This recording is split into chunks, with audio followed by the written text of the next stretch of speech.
OMG, Sian Lim, lumabas na ang kagaspangan ng ugali at ang totoong kulay. Wala na yung love lock pero tayo pa rin. Thank you.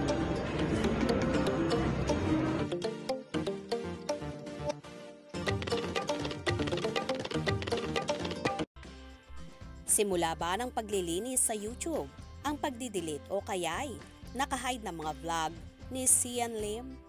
3 video na lang kasi ang tinira niya sa YouTube. Malinaw rin na hindi kasama si Kim Chiu. Nag-check din kami sa Instagram account niya.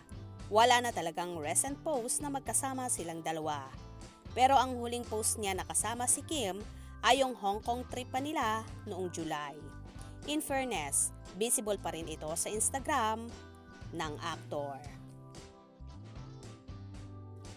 Hanggang ngayon nga ay wala pa rin talagang nagsasalita, either si Kim or Sian, sa kung ano na nga ba ang totoong estado ng relasyon nila. Marami pa namang umaasa na sa kasalan na ang tuloy ng Kim Si. May source na nakapagsabi sa amin na di umano'y nagka-developan daw sina Kim at Paolo Avellino. True kaya? Pero may mga ibang anggulo rin na kesyo. Nagkabalikan ba sina Paolo at Janine Gutierrez?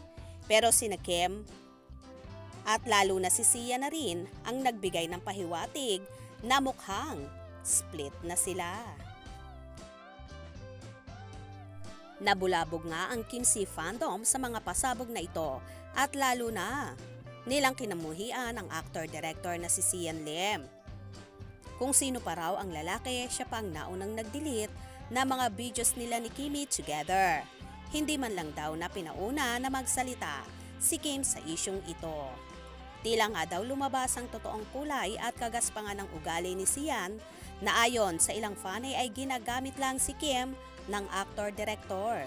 Kung marami ang nalungkot, may mga ilang Kim Si fans din naman na natuwa at nagbunyi.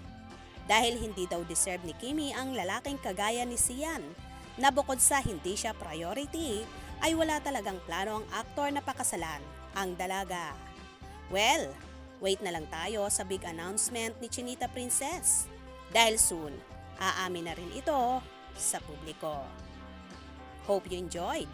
Please subscribe for more info.